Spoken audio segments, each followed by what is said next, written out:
Ni sampulo bilang kana turanga kena marama oni saraba chukuma na nonta program go ni rimba malamala. And vito koni ni piengo Pacific Island Association of Non-Governmental Organization.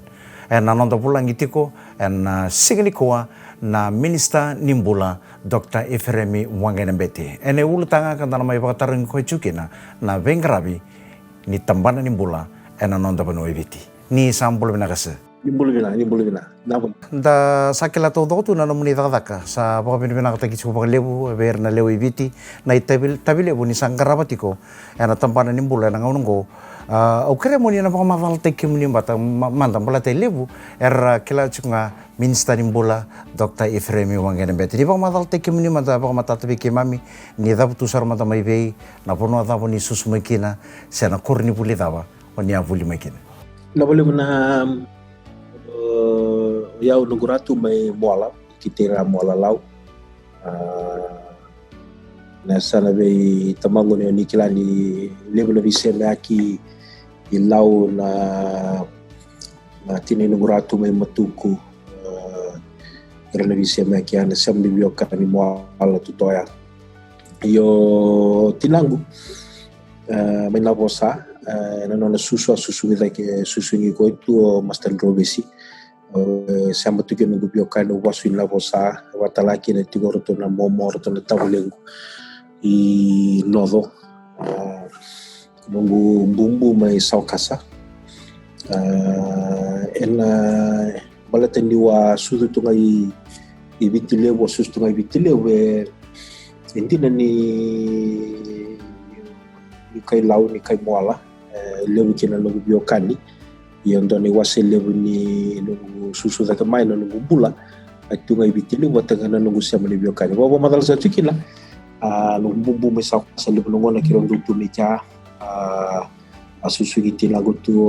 nungu tuaya Master Robesi nungu siama ni biokani jai nodo wateke na bunua ko da ndina meki no tinango mai lavo sa re la wekango era tu meja membe mana era siama ni biokani dikilatal tunga ni ralawe kando mai na bosa era na via busa ya rasa matuando me doi woitui la busa tukia te wini wai me do wando ni kilaki kera na bisa me bio kando no gumbule mai nandi tinanda mai ba rasa mutuni bio kani raki au ko bi binatiki ni batu ana nanda biokan ya wo tini tasir ndu bakasam tana na bingon ni na kuno ko tikandiki na nanda biokan watalaki na inji na lama sosa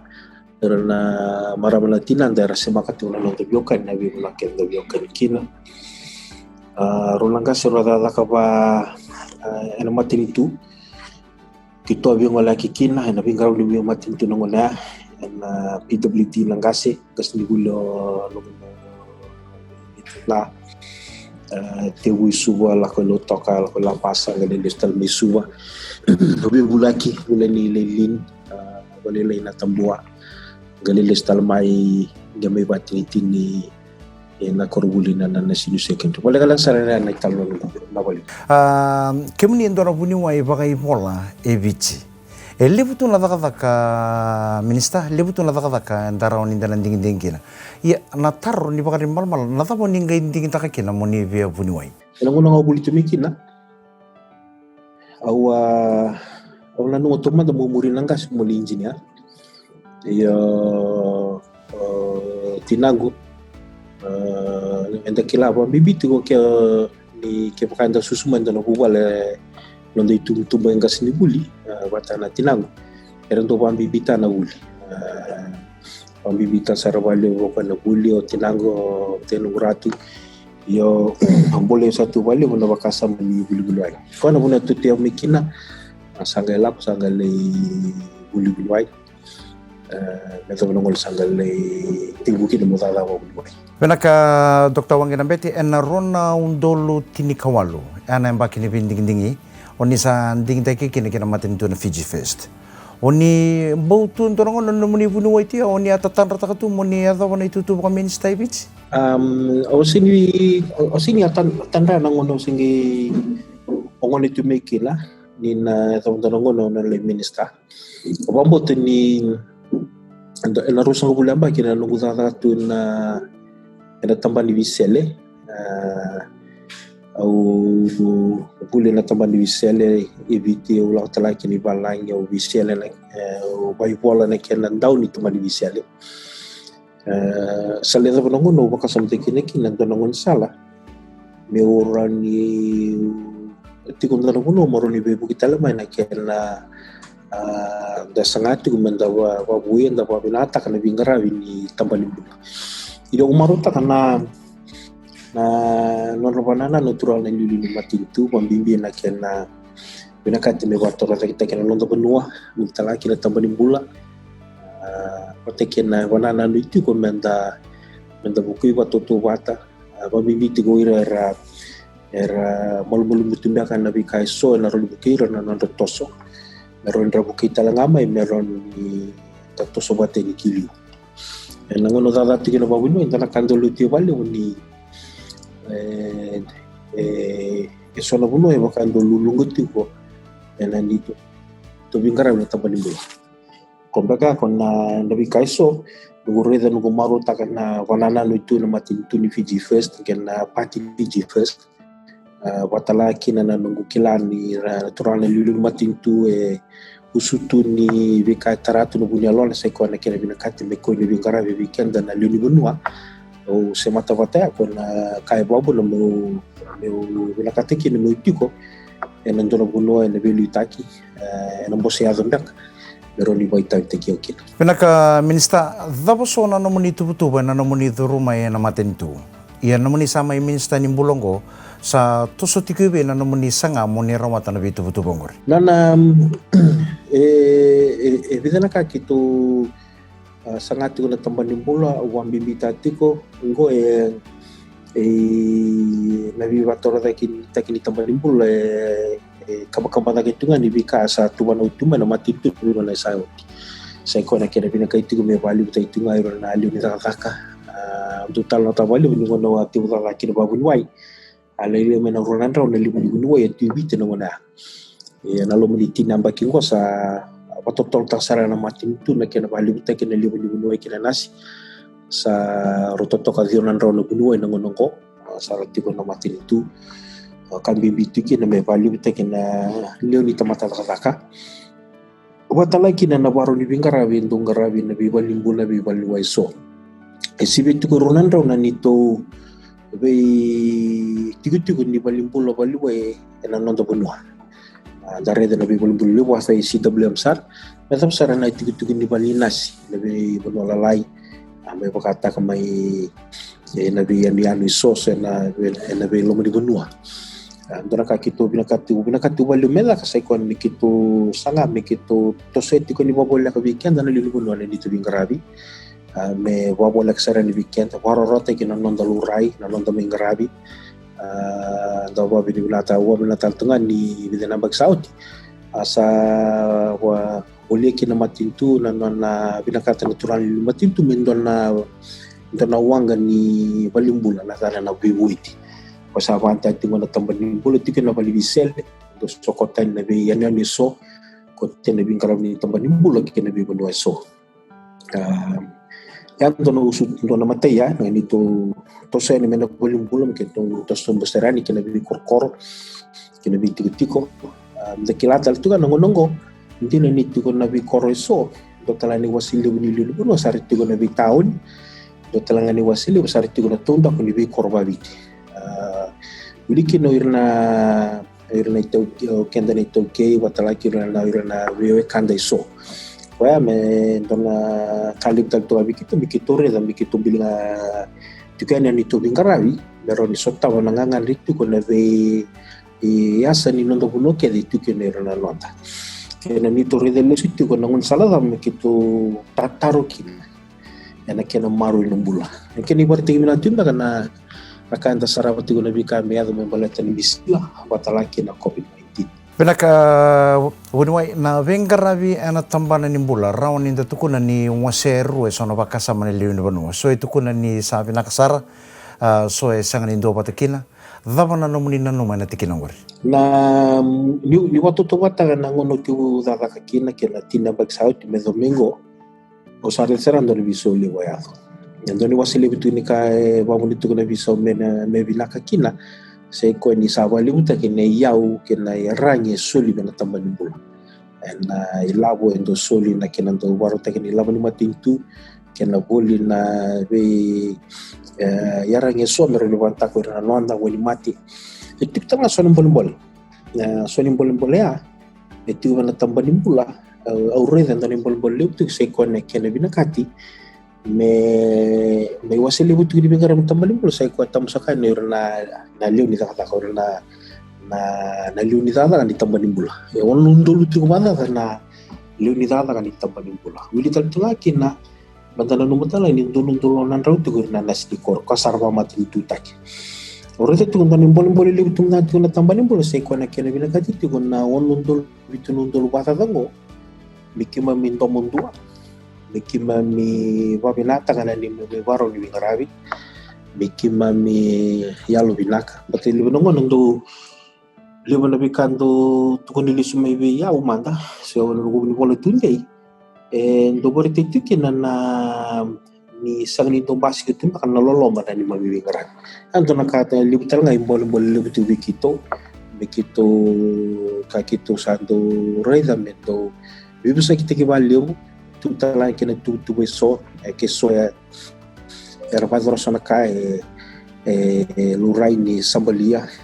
vile daqui wabuna tá lá que na rau na lini buno que tu sabe roba bimbi ela te matai se ko na ono que nem tu não como bina kamada ni ma waro ni ngara sona bol la indo tu membaleta na buno ni bingarabi ko sa varta utiki no babi binatu bisa sulit nga menia meron kito babi natatu ni to moro ni buno ni bingarabi sibetu ro ko sa ba matalo utiki na sibetu ro nan na bi balimbula bi baliwai bi banilas itu no to benua na itabi ni kenang garabi na kena babui na kena babi nataki sanala ko tunga na bingo na ke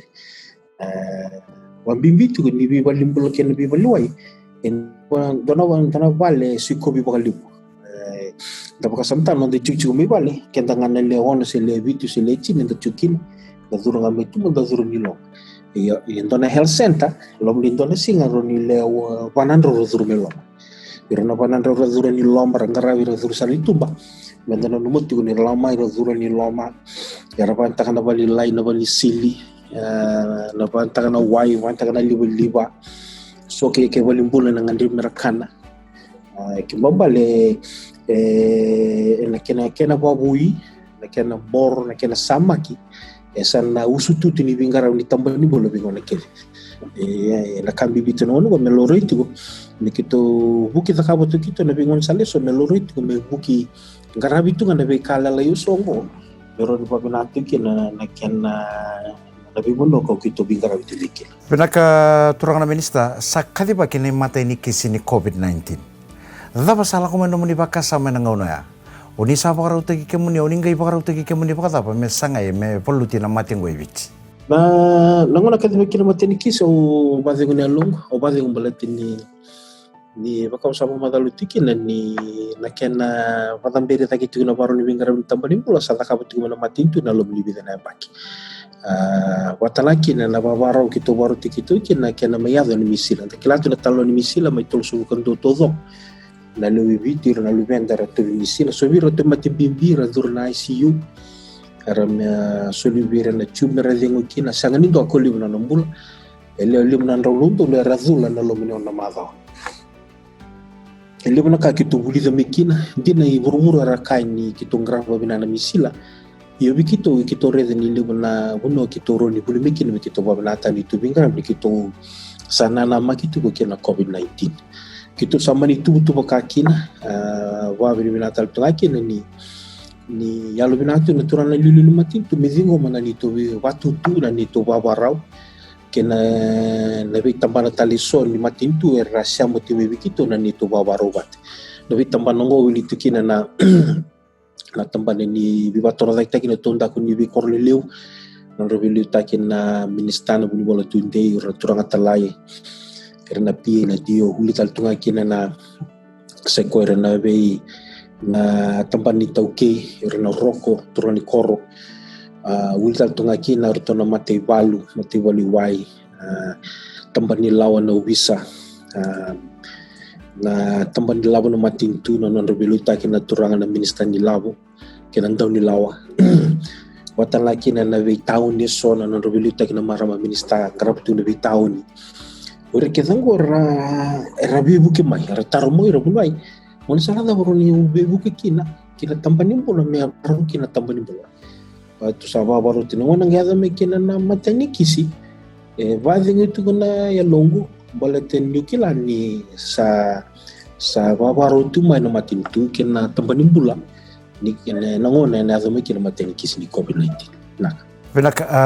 kima misambo ngorro esaranga yung munta nga undua umbo ngorro esaranga na namuni sangani tangaya namuni sangani rero relax tunga nanga ono saya tu cuma kina na mati ngono COVID-19 ote kini wili lebo enda laki atapa na tini kawalu na kisi ni coronavirus ni mati ni wave karambula keve karapasapa sukai kete kibali na itubo ndonu tapa unia apa kaya ngata dona kabimbi tu ka sekwa na nonda vitala noa na nonda viron rongo tika takapata na bibatu lewa so bawa bina tiki na bawa kau sabar tango tina nonda vilu taki na turane lilu matintu patalaki na mbose ao ora na tokango minister era sapa itabi tu mai na takapa minister era londolinga merbe buke na bingon saliso meron waseki na batoto bata na bimbi ni tholo watalaki na bitamba ni matintu iso me takabata kina biba longanga taki ite usatu ngame natural lili ni matintu enonondo biba longanga taki na bisinga ni kitondo vitala noa erona bakausa pamadal tiki na rutona tokango rutona minister ultal tunga kina na nungu kileiro tiko irana tiko ena ruku nungu batulewa maraba izor na itabi yang tutangana kai suri tibe la bazi batini wa zaka mai batikiro roso bulu bada na ba kilu tu na tambani zaka mai batikiro ko saratu lo bulu li belu taki watango la bulu wala tundi tino ngono ko tok fong ana nungu lala bina ka kiro zaka batu mai bulu bisuba chief medical advisor guno HMS Tundrabu Dr. Lisa Muritim Biona Wuli Winwai kima mia taka botamai na nungu kila iriti ko rati ko itu kawas apa matalo tikin dora kambimbi to kito rata tiko na lumni vida na bango wambi na ngono manda o mitip talaki ngono matintu sai ko na ken ya bala tiko na leono ken bitu nundolungo mikima mi babinata kana na mi baro ni bingarabi me kima mi tozoko mozokona ni mami bingarabi kima mi lomandua kita kabata na zabe binakati mezaka kama tata tikubiki mami ni kima mi na tambani mbulo kima mi pakatu na mati walu ni nondo bunua ena kena maru ina mbulo kotana ndona kaya sulibiono baliu ni ukileira kora chugira ya saraboi kwa sasamaki okila ni uira na ngarabina no reita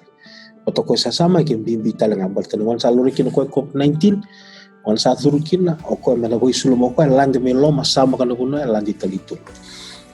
ko na wote kina ndakila tala ni na nondo lutu na nondo masu asini ngono raroti batin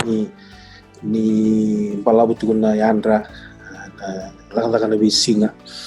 yo ba bilu na tal tunga kin ni nangoni ni bingara mai babu nuai yang dona kainda sota bana bisinga sekwa na mo de bada na yanda balau lebih ka ke dango bebu kitu watalaki na nonda sema tigo botikir na luni bonua nimber ni miada na COVID-19 na leu sartu na nungu pila ko yaki kina na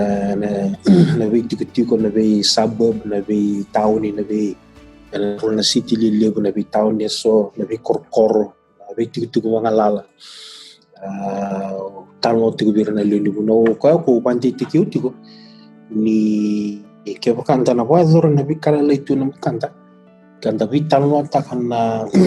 vi kaiso enda sotawa tigo na ngona tala ko drup tigo COVID-19 anda taro masala vi na kenan daw na ronin na date ko na vi watu le waiso enda na watu le tawa bata me maro kino takono. Pinakang turang na minista ngo sa walu tale na kisigo na vengera vita bai vina katake oni sa waro takatu me balutikin.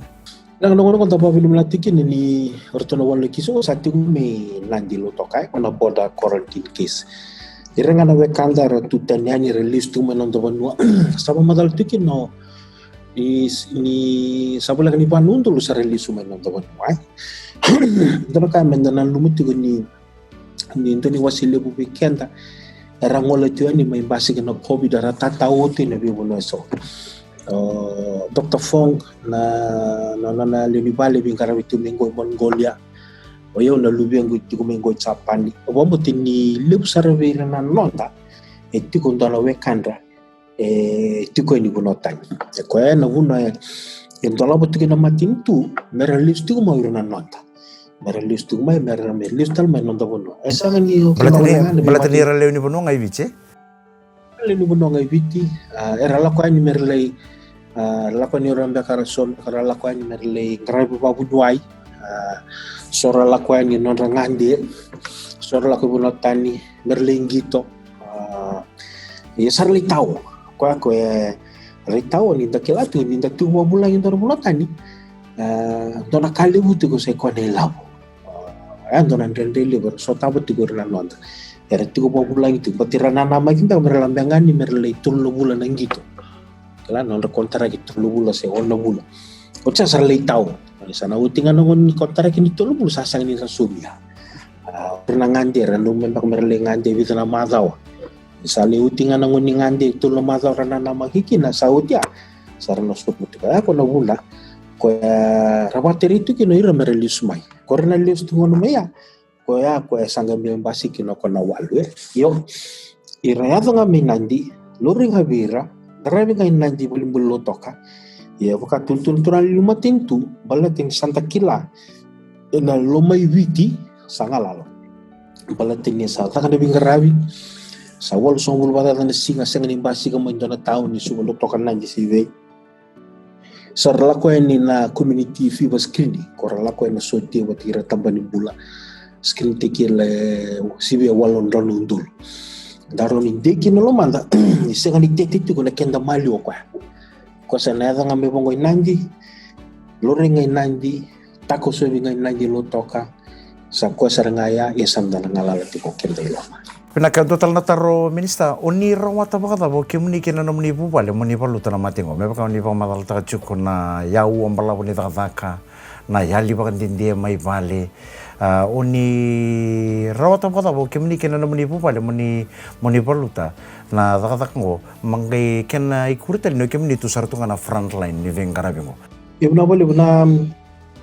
na frontline untuk no numero vale na frontline no irna no anda karo tukini kyal bingara biti irna lili bonwa iyo wa bi bina kan ni tono bitinani tinando tono ngone nono nelo binaka nono na kilatu ko kan bimbi ni bingara be seti butu mengo na lom ni rosowul pada tan baki na ni rombulo pada mai kilatu ko na bimbi ni dada kan be singa ko lingara bina dada ka na nambalabu na lakwani makin orto nongone orto sama to me biruto na waro ni pula iba na libeng yo orto manta pati girto orto sama to biruto be mertentu lagu rumah isang ni na buale darunikani ni todo ko perfecto lugo matuwali sin perfecto yo manda watama watalakin nunggu tutu waturangan ni matuwali sini todo ko na nungumbula lebih kai so enanda na numba na todo ko kina iyo enda ba binangan ni sulit ko na kalu na loloma roninda vital no tikina da bizongomi da bibalong gangataki bakango bortatu ko ni tomatana kau wambo toyau seko ni kalu sa kadhiyo na matin tungo elango nango naron ni voluta na langa la ko durung tungo wilikina kimamikire vai temti kimamiti kona turanga ena logo ni mati tu no kaya ti saraki ne longo o wa bini bina tal tunga vira na lebu na non ta rabi masula gitu lebu erendo wa ko itu mara tu ko wira bunai masula tu na mati tu na tamban bula wa bini bina kina bali ni singa tampon do takana masu na bibalu te so do lum tikina mati tu yana bingun saleso buketu kina mentaron inda lago durumuta io nyoreda na bikande ndo lago duruma ureda ukilani sindroni la watoto wata kina bindende lago duruma sota la matuwa wamibiti ngoni ya tingwa na COVID-19 mai wabuna tiko metatawa so na bunoni dahaka so rasa ndende na no ribur ni non raroka ni wakasa matagaya ureda ni mama nda sarana no guidolo ureda na ndende la guduruma tale liluta tolo kwa mbuliki na mi wabina tata kitale no gubaru ni bingrabi kuko tak ni bingrabi kindaka biar tangan di sini kau sanggup bina kata ngame kuko dengan gubaru ni bingrabi Bakata papir na punuway kena nasi nangunan rea kila ni sa stress kena nora salang kata-katalangan de tawira na COVID-19. Bakata mo na ni pakaraw ni be pakarong kang kata kibir. Lalu itu tu sama tu kan nabi talano nabi mataka wantai itu na zoom kena nabi paling boleh so kita tu bingiriti wantai kena bang group giriti na nabi lulu nabi paling boleh nabi baliwai so nang giriti na saranga na front line kena no bisiko ngona nga samay ngona itu kina long term melo toka kitomba bisiko tu na ba inandi baya nabisi nga vidak nga didili sumay ngona samay tandolo kino no toka sa sikubitala ni orton mo to ngona sa araw ni dalis tala ni kino mandala ko ibalo libo tako sa rosar sa karutal nugulis mo buno libo na mala rosauti bisiko tu nga bingiriti bakon na itukutuko na email ni tampan pula message dari madam kita usando bobiri tu na message ba ang ganga tikiri tu voso ti ubira total na account da kaboyon do bi matali ke watana matani ko ruti mo ibon bulle bisu dalangani kaya nga mandar mo na to balimay talano bosa din ni sundo ni sikoba na bi ronan ro keda na bi baliway na bi balimbolon da bunwa untuk sa nga mandanga mo ni tu kuno office mo siko bi balimbol bi suha ke bauti ko may kamado tu ko may na boli ko na sa nga matali mo siko na balimbol li lapas langa tumbale bi talano bongi tiram batu kilati ko yaw nyawir na li talano kila oira na litan lo vira na non ritokan ano tu kuno rio bino ang may bangon matalay duro na matalay metal lo biaw yo do tama na kau reda se kweni wala betul na lava en nandende na ko durum tu ya se ko oken da menda na reda tu nga men matata tu na kanjo tukula men raro talengan non ngoma kelo babala imba you just have to keep it very simple messaging very simple saranga na terlibat non da pamadala vir menda la kambanga batina tamban na bunwai tam sakay na ratamata turang maramo buku pamadala tala ni pambalaw pamadala tala nabi tikin eso era na unaya na rekenan daw kumikino ila kwa kon bimbinga kina me tamo me leka nga yo me matata la kan tutun dutu na kami tutun itu kwa na kami no miti bukin otul sunga bikita una tu bukin na November ron dutu ko lo tilo nga tamani mula tulungan na ka kata professionalism efficiency facility tulungan na ka dada tigin na bikata leso tolo mandala kaya mo to dada ki ya na tutuka o tulit ko mena tiwo mena November lezo talabon da no kusita na bagsauti sangay so butala na kaure da na monende kim la durum timya se ko me raw na kay tukuni tugo redingo para randa dada te kire ba tani ko sa baka vertagoti ko era turanga maramo buku sinianga vio mo matal-tal bombala wi. Menaka kene witi nga turang na buno kila nando ni bola tukutuku mai bonota ni na via kila seni tubutu bondonu da saramanda onia ba muria na non karabi kambula kede kina na tini kawalu rato bi COVID-19 kene tubutu ba oni sa ba rauta katungo na non to toso iliu na lewi biti na tamban limbula Na walewu na matenga nika sa ko na nangarabi na kani matengo na COVID-19 sana binakatinga kina na evaluate ki binaka te usaranga mai na evaluate ki binala turane diri matin tu dari de sono imbol era la ruma sono matin tu lile bulan tu burura dari de kina ni daronikanya malmulu na evaluate lili matin tu lebe matin tu lili sono matin tu lili busaranga na tambah dimbul yo era kasur saranga balatendi malmulu na evaluate yana teknika dua na kena binaka kena deni bilita ko wala tingina belum turan lilu matin tu na deni lo mandra wata kena nondro ronga dana watu tu di tambani bola na kena kerua balate sona matin tu lilu bongo ibrura era sabatu tu ina na tambani bola